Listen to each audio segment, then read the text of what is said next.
Borda, hi everybody. Well, it's not Mr. Thompson or Miss Lowe today, it's me, Mrs. Cleve, and I'm doing assembly today, and I'm quite excited to talk to you about something that I'm really passionate about, and the difference that we can all make. So first of all, I'm a little bit like Dr. Ronnie Resourceful, aren't I? I saw Mrs. Lowe's assembly and I thought, oh, that's wonderful how she shares her PowerPoint with her little circle screen. So I asked her, Miss Lowe, how do you do that? And she taught me, and now I've experimented with it and I've persevered, and now I'm quite enjoying using it as well. So just like in school as children, you learn from each other. As adults too, as all the teachers always learn from each other Well, today we're going to talk about choices. So there's a funny word up here. You can want to make the world a wonderful place. And that word choose, I wonder what decisions or choices. So if I think, right, I've made a choice about what clothes to wear. I've made a choice about what to have for my breakfast. Did I have cereal today or did I have toast? I've made a choice about what time to leave the house. I wonder about you, those of you who are home learning, I wonder what choice you've made. Have you made a choice about getting up time?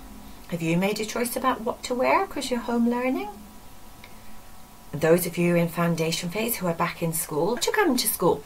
Oh, you're also fantastic in St. Helens at walking to school or going on the scooter or going on your bike for the environment.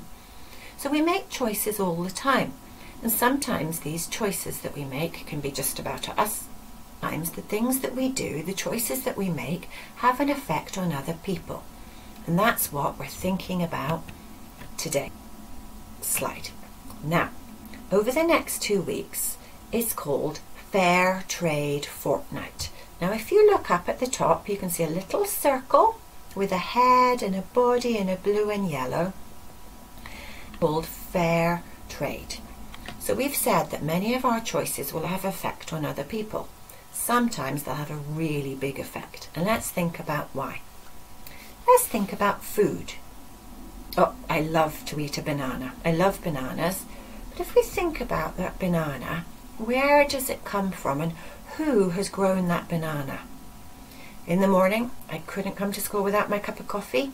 But again, if I think about where that coffee is made, was it made in Wales or was it made far away? And how has it got to my local supermarket so that I can... We all like a little bit of chocolate as a treat, don't we? Again, we need to think about where the ingredients for that chocolate was grown. Are they paid well for growing it? Can they have a life?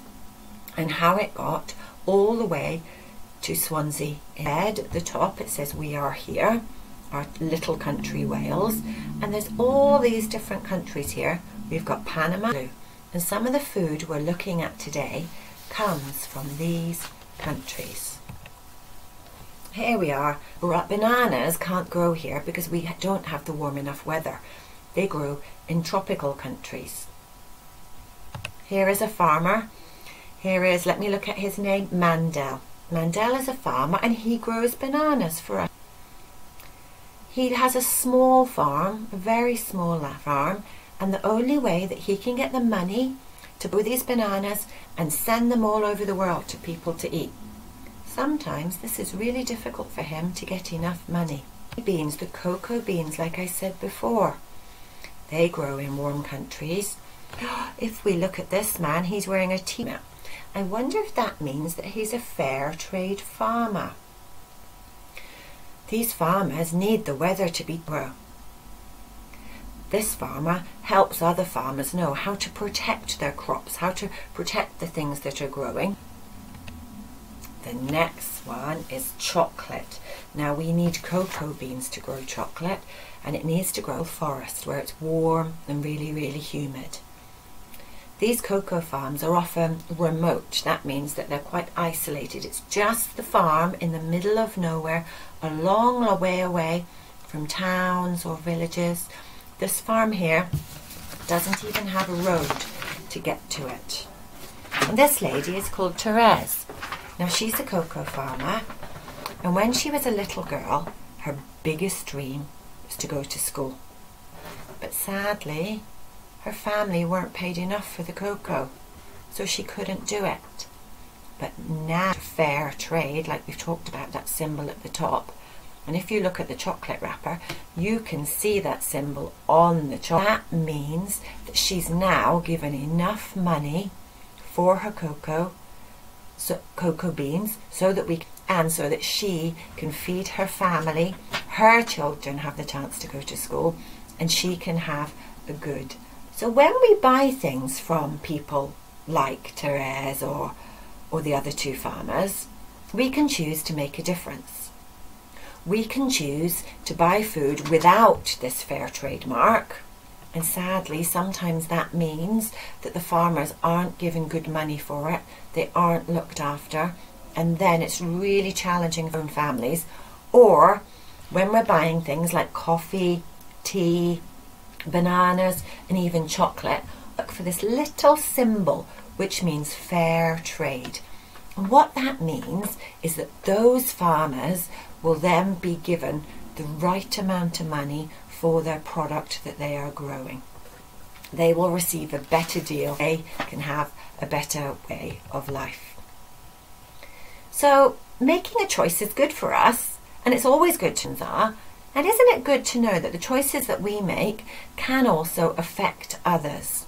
Sometimes they have a big effect. Now her children can go to school, and now he does have enough money to feed his family. The things we buy, and we talked about this before when I did an assembly on our clothes and on recycling, the things we buy have a big effect on other people.